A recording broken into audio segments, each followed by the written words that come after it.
Okay, so here we have a clamp meter. So clamp meter measures the current in the wire, and this is the extension outlet that we made before, so I slightly I made to separate the two wires just for the clamp meter to be inserted here so we can measure the current.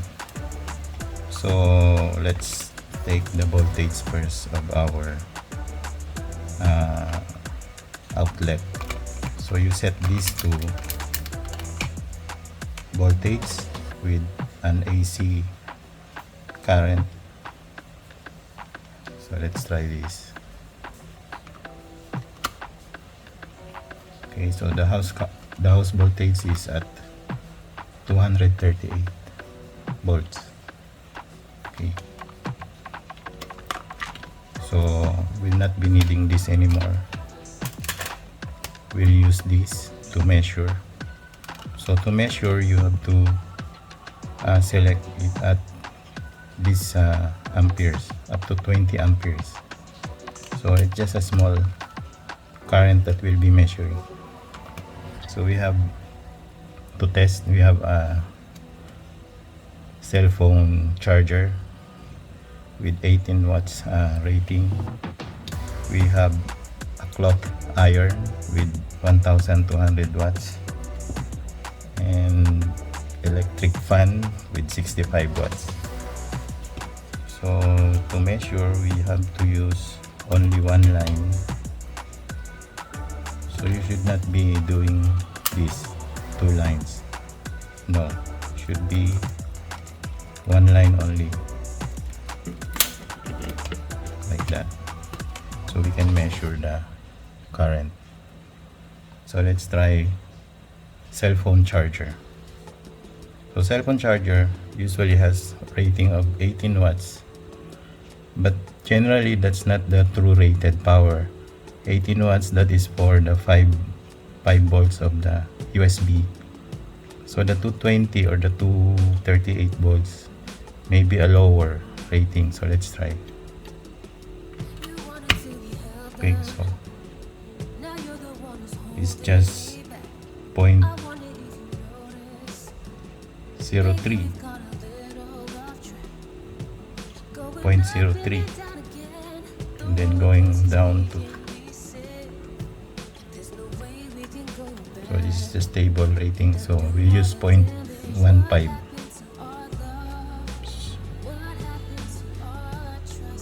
So we have 238 times 0.015. So it's just 3.57 watts. So more or less around 4 watts this one is consuming. 3.57. Okay, so not that much current. So let's try another one. So it reset back to 0. Let's try electric fan. So the fan has 3 speed, 1, 2, 3. So we'll try number 1 first. Okay, it's 0, 0. So I'll set to number 1. Okay, at number 1, it's maybe 22. That's number 1 speed. So 238 times 0.22. So more or less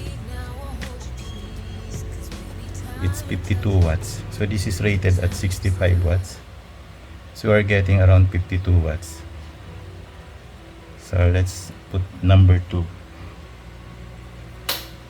So this is number 2, 0.22. So 238 22. So almost the same, just a small increment. That's number 3. Let's try number 3. So number 3, it increases to 0.23. times 0.22. So just 54 watts. That's the electric fan. Let's turn it off. Now let's try bigger one. So this one is cloth iron. So cloth iron have 1200 watts rating. Okay, let's try this. Okay, power on. Okay. So it's 5.7 amperes. So if you try to compute 238 times 5.75,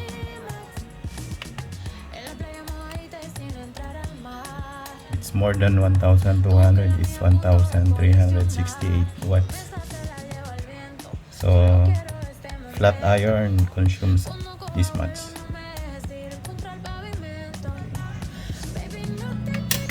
Let's turn it off.